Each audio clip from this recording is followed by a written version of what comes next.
like having erectile dysfunction in a relationship with a woman who you're relaxed by and that you love and that who cares about, maybe your body is telling you something. Some people will fixate on the function of their penis.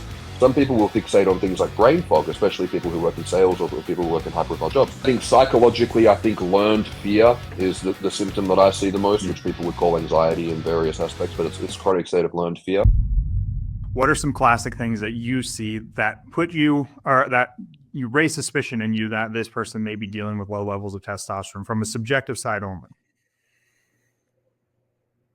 That's a good question, because as you know, there's a lot of other things that will cause hypergonadal symptoms. I mean, hypothyroidism and hypogonadism are almost like a completely crossed Venn diagram.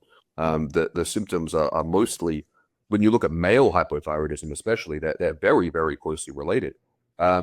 Inattentive ADHD is a big one as well. If you look at low testosterone symptoms in inattentive ADHD, I mean, if you put inattentive ADHD, major depressive disorder, generalized anxiety disorder, social anxiety disorder, and psychological erectile dysfunction, you can basically just pull out the different text lines from them, and then you have the hypergonadal diagnostic criteria.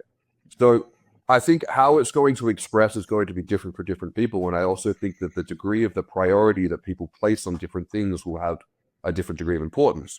So some people will fixate on the function of their penis. Some people will fixate on things like brain fog, especially people who work in sales or people who work in high-profile jobs. Some people will fixate on the fact that they just, the classic one that you hear is like, if you properly train and do your diet properly, assuming that that's a factor, when you bulk, you get fat, and then when you cut, you lose muscle. That's a really good one to be like, that's that. But it depends in younger or older guys. But generally it's this, I think psychologically, learned fear is the symptom that I see the most, which people would call anxiety in various aspects, but it's chronic state of learned fear. I see people psychologically default to their maladaptive coping mechanisms, which is either avoidance or neuroticism. They either try to run away from things and procrastinate, or they become obsessively hyper-controlling. I see that come up a lot in terms of people coping with the stress of life. I think life becomes more stressful than it should be. And I think that that's the main symptom. And then how you can't handle that varies differently based on who you are and your circumstances. But those ones, I guess a bit more esoteric. Sexual dysfunction. I think guys will generally go, hey, my sexual function is not as good as it should be relative to how well I'm looking after myself. And I think that with some mental health stuff is usually the stuff that comes up first. Or for the professionals, it's the brain fog. Right. The sexual health is always the hardest for me to tease out, due to when I see the massive psychological components with it. You know, you have somebody who, yeah, I think every guy's been where you're with a new hot chick for the first time and you get so in your head about it that, you know, you're basically, your penis is numb. You've got neuropathy. You know, you're like slapping it in the bathroom trying to wake it up because you're so nervous that you're not going to be able to perform for this chick that you fantasized about for months, you know? And so I try to, you know, work that out with a guy. You know, is this actual organic, you know, or is this just psychological here? And so it's really important to try to tease that out. And then the other thing I think we touched on a little bit in the last podcast was teasing out the desire or libido as a maturing adult with other responsibilities. You know, Josh and I had this conversation the other day where Josh is like, yeah, weekends are kind of like my wife and my time to do things, because throughout the week, we're just so busy with work and the dogs and bills and, you know, everything, that sex is kind of way down on the importance list. And then weekends, when everything is taken care of, you know, we can relax and let ourselves go. And I think a lot of guys have that. I think usually around 30 on, when your goals come more, you know, career-based and family-based, like the drive to reproduce is no longer as strong as it once was before you had the children and the career and everything, you know? So what I'll tell guys is I kind of try to play out a scene like, okay, let's say that kids are at daycare, everyone's taken care of, all bills are paid, you got a massive bonus, you and your wife are on vacation, tropical, it's beautiful, she's in lingerie and asking for it. If you don't want it then, okay, there's an issue. But if it's just because at the end of a 12-hour day, after coming home playing with the kids and then going back to work for a few hours before you go to bed, that you're tired and your wife wants it, that's probably not low libido, you know? Yeah. 100%. That's completely true. I often say that the best fix to low libido is a holiday, because it's stress induced.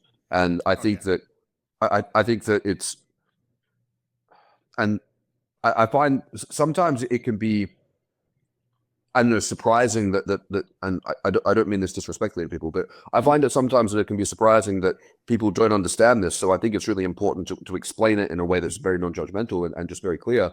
Is it like if you've got like a newborn, or like if you've got a new job, or you're getting divorced, or you're going through a period of stress in your life, it's okay not to want to jerk off anytime you got a spare moment. Like you probably shouldn't. Like Yes. it's like I've spoken to some guys before, and they're like, "Oh, my libido is really low." I'm like, "Dude, you're getting divorced. Like, if you had a higher libido now, you'd probably be on some kind of antisocial diagnostic spectrum. Like, you're not supposed to. Like, that's good. It's good that you don't have a libido now. Like, you've got other important shit going on that's healthy." So yeah, it's, you know, when you're 16, like, I mean, there's surges of everything else going on. You just found out how to use this exciting new toy. Like, I mean, and the most stressful thing you've got going on is maths homework. Like, I mean, it's a completely different environment, but I understand that raging teenage libido is always going to be people's reference point, and I get that, and I think that there can be a good middle ground between that. But going to the psychological erectile dysfunction, I think that's a really good point, because what I often tell guys is that, like, having erectile dysfunction in a relationship with a woman who you're relaxed by and that you love and that who cares about you and you're attracted to, versus sleeping with random women off Tinder that you don't know. I mean, maybe it's good that you're not getting an erection in those situations. Maybe your body is telling you something. Maybe there's a whole bunch of red flags that he's seen that you haven't. But that first time of vulnerability before intimacy, especially depending on how your self-esteem is and if you had issues in the past, not being able to perform in a situation like that due to anxiety, like, that's probably happened to everyone at least once. And if guys say, "Oh, it's never happened to me," okay, you're the exception to the rule. It's probably happened to everyone else at least once. Right. That's okay. That's where you need to learn about breathing, or it's when you need to slow the intimacy down and get to know each other first. Yeah, go to church. But it's like those. It's like, and I understand, because those situations are stressful. They can be humiliating. If that's never happened to you before, it can be, especially if you really like the girl, it can be the most anxiety-producing thing, and it can lead to all kinds of other stuff. But that's very. But the thing that I will add in that is the caveat, because I like that this podcast, we're going to confuse people more than answer questions. But there's the other side to this that I think is important, is that when you've got high testosterone versus when you don't, the thing that I can attest to as someone who had low testosterone up until I was 25, is that I was still very attracted to women for that first, the formative years of my adult life. Very attracted. But what I didn't have was that feeling of lust, that feeling of animalistically, like, and I feel like that is what overrides the performance anxiety. I feel like that feeling of lust biologically and physiologically counteracts that stress response to the point where you're like, "Oh, fuck yeah, I'm worried I'm not going to perform well. I'm worried about this. I'm worried about that. But fuck it." Like that thing, that's what prevents the other guys, I feel, the high testosterone guys, from getting as much performance anxiety. So I feel like that component of, like, physical, like, lustful desire, like the physical female form, especially if it's someone who you genuinely love and care about as well, that's very strong. And I think that's activated by testosterone. So I think you're more prone to getting that performance. I think anyone can get that, but I think the lower your testosterone level, the more prone you are to getting that in those encounters. If you've just started TRT, it is completely normal to feel overwhelmed and confused. There's a lot of new territory to cover, and there is a lot of conflicting information. I wrote TRT 101 so that you can have everything that you need to know in an instruction manual in one place that you can refer back to, that you can have all the questions answered before they even come up. TRT 101 is my best practice approach for TRT from start to finish, and it contains everything that you need to avoid all the challenges and pitfalls that I've seen come up in my clients over the last 5 years.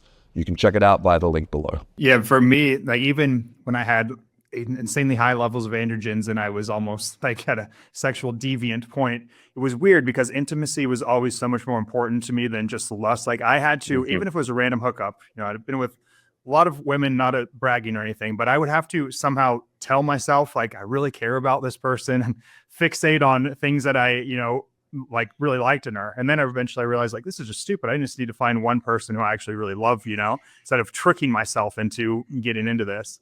But yeah, I think the psychological thing and working with a mate, the first thing I usually tell guys is, if you're not with somebody that you're comfortable enough to talk about this thing with, then, let's, step back a little bit and re-examine that first, re-examine your relationship. Like you said, should you even be sleeping with this person in the first place?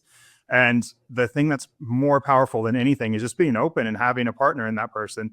Hey, I'm a little nervous right now. You're really fucking hot. It's getting in my head. Can we slow down for a sec? Maybe touch it this way. I like, when that kind of thing happens. And, when that you have that vulnerability with that person and they're accepting and they understand, it's huge. And that's beautiful. And that's usually when things will be good and you stop thinking about it.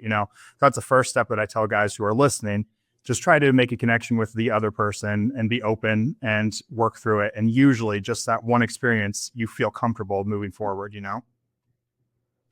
Yeah, this is such a tricky thing for guys because, like, one, I've been there, and two, like, I've spoken to a lot of guys about this, and I think it's such an interesting conversation because the other part is that guys are worried that if they do speak that out, that the girl's going to lose respect for them because they're going to be like, oh, well, like, and I'm like, I get that. Like, if you read like the roller to mastery stuff, the red pill stuff, or the hypergamy stuff, like that's all stuff that's like drilled into you in terms of not wanting to show weakness. And I get that. But at the same time, what Adam said, like actually just bringing that up and almost like having them like flagging it with them so that they give you almost permission if you fuck up and that you're not worried about it, that will often resolve the problem. Right. And I really believe I might not have said this a few years ago, but now as someone who's, I've dated, had different experiences, good and bad, dating women. And I stand by that the right kind of woman who you'd want to marry wouldn't leave you or think of less of you over something like that. Certain kind of girls would, they'll lose respect to you but they're probably not they're probably not the kind of girl that you want to marry if that's what's going on. So I get that it's like a vulnerability thing, but I think that like if you can just like flag with them and be like, hey, there's a chance this might happen. It's just because I'm nervous and I find you super attractive. And if it does, just, let's just like kiss and cuddle for a bit and keep going, then it's good. And if they respond well to that, you're going to be sweet. You're going to be fine. And I tell guys, if you're in this situation, like you need a winning streak. And once you have a winning streak, then it's gone and you're good. You need to get on a winning streak. And I think 5 to 20 milligrams of tadalafil, that's not going to overcome the performance anxiety because that's a cortisol, adrenaline, stress response thing. But if you feel your erection more engorged than it's ever been before, like you feel yourself swinging at like 110, 120%, that confidence is going to override the other stuff. And that's 100%. Going to help. And that's what I like to use as medications for. Insurance policy. I think it's also great because you're going to get more natural erections without worrying about it. And I think that can inspire intimacy when they're around. I think that's really therapeutic and really helpful for the situation. And then if worse, like people in this situation need to learn how to meditate, you need to learn how to breathe, control your stress response. And then if you're really in a situation like that, don't take something like Valium or Xanax. Look at like a natural calming supplement that's not anti-androgenic. Theanine, a bit of CBD, a bit of phosphatidylserine. I've got lectures on all of those on YouTube. Something like that to just calm the nerves and take an edge off. That with a bit of tadalafil and a bit of a conversation, and like you'll be totally in the zone. What we're going to go through today is we're going to be introducing TRT, hypogonadism, and hypogonadism symptoms. Hypogonadism is the fancy medical term for low testosterone or low gonadal function, which the function of the gonads is to output sex hormones. So diagnosing hypogonadism and defining deficient versus optimal testosterone levels, the different modalities of TRT, the timeline of initiation, follow-ups, titrations,